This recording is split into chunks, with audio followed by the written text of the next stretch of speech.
નમસ્કાર, weather analysis સાથે હું છું પાયલ અને ગુજરાતમાં વરસાદ કેમ નથી પડી રહ્યો એટલે બધી જ જગ્યાએ એવું ચાલી રહ્યું છે કે આ સિસ્ટમ બની છે, આ સિસ્ટમ મજબૂત છે, પણ વરસાદ ક્યાં છે?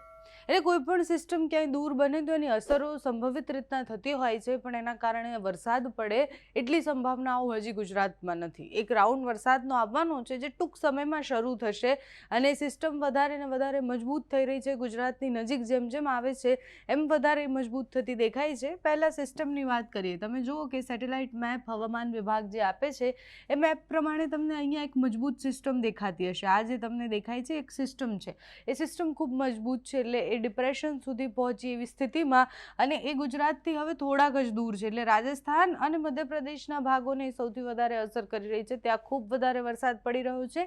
સાથે જ એક વેસ્ટર્ન ડિસ્ટર્બન્સ સિસ્ટમ જે છે એ પણ બની રહી છે એટલે વેસ્ટર્ન ડિસ્ટર્બન્સ સિસ્ટમની અસરો પણ થવાની છે. પણ આ સિસ્ટમ હવે ધીરે ધીરે આગળ આવશે. એ સિસ્ટમ જેમ જેમ ગુજરાતની નજીક આવશે એટલે ફરી એકવાર ઉત્તર ગુજરાત અને મધ્ય ગુજરાતનો વારો છે. આ વખતે હવામાન નિષ્ણાંત હવામાન વિભાગની આગાહી પ્રમાણે મધ્ય ગુજરાત અને ઉત્તર ગુજરાતમાં ખૂબ વધારે વરસાદ પડવાની સંભાવના છે. જે વિસ્તારો વંચિત રહ્યા છે વરસાદથી એટલે કચ્છ, દેવભૂમિ, દ્વારકા અને દરિયાકાંઠાના અમુક વિસ્તારો જ્યાં ખૂબ ઓછો વરસાદ પડ્યો છે ત્યાં પણ આ સિસ્ટમની અસરના કારણે વરસાદ પડે તેવી સંભાવના છે. વિંડીના માધ્યમથી પણ એકવાર આપણે જોઈએ અને સમજવાનો પ્રયત્ન કરીએ કે સિસ્ટમ કેટલી મજબૂત થઈ છે. સાથે જ આપણા ગુજરાતમાં ક્યારે વરસાદ પડવાનો છે, કારણ કે છેલ્લે વરસાદ પડ્યો એના પછી બધા જ રાહ જોઈ રહ્યા છે કે ગુજરાતમાં હવે વરસાદ પડશે, સિસ્ટમ મજબૂત થઈ છે. રોજ આપણે વેધરમાં એ જ વાંચીએ છીએ કે સિસ્ટમ મજબૂત થઈ, પણ સિસ્ટમ મજબૂત થઈ તો વરસાદ કેમ નથી પડતો? તો સિસ્ટમ ધીરે ધીરે આગળ વધતી હોય એટલે એની અસરો ગુજરાત પર સીધી ન થતી હોય, પણ અત્યારે તો તમે જુઓ કે હવામાન વિભાગ જે આગાહી કરે છે એટલે જે સેટેલાઇટ મેપ છે એમાં સિસ્ટમ એકદમ નજીક બતાવે છે. આ અહીંયા તમે જુઓ, અહીંયા સિસ્ટમ હજી વિંડીમાં બતાવી રહ્યા છે. આજે 20 તારીખ છે.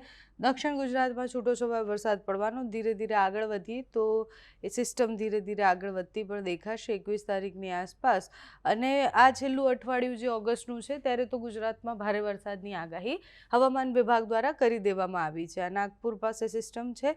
હવે પ્રશ્ન એ આવે કે 22 તારીખ સુધીમાં જો એ મધ્યપ્રદેશમાં જ સિસ્ટમ છે એ એક્ટિવ છે અને મજબૂત છે તો પછી ગુજરાતમાં ક્યારે વરસાદ પડશે? એટલે આ અત્યારે વિંડીના માધ્યમથી આપણે જ્યારે જોઈએ છે ત્યારે 23-24 તારીખની આસપાસની આ સ્થિતિ છે.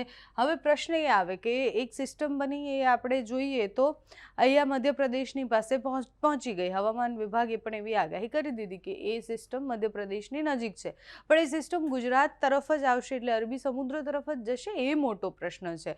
અત્યાર સુધીમાં એવું થતું હતું કે એના સિસ્ટમના ટ્રેક જે હોતા હતા એ નક્કી હોતા હતા, પણ આ વખતે જે આખું ચોમાસું જે છે, અલગ અલગ સિસ્ટમો બની છે, આ વખતે નીચલા કેટલાય સમયથી એ ટ્રેક બદલાઈ ગયા છે એટલે એના કારણે પ્રિડિક્શન પણ ઓછું થઈ રહ્યું છે કે સિસ્ટમ કઈ દિશા તરફ જશે. એટલે રોજ એની અપડેટ લેવી ખૂબ જરૂરી હોય છે. એટલે અત્યારે તમે જુઓ કે 24 તારીખની આસપાસ તમને અહીંયા ક્યાંક વરસાદ દેખાતો હશે. ગુજરાતમાં મધ્યમ વરસાદની આગાહી છે. અતિથી અતિભારે વરસાદ નથી દેખાઈ રહ્યો.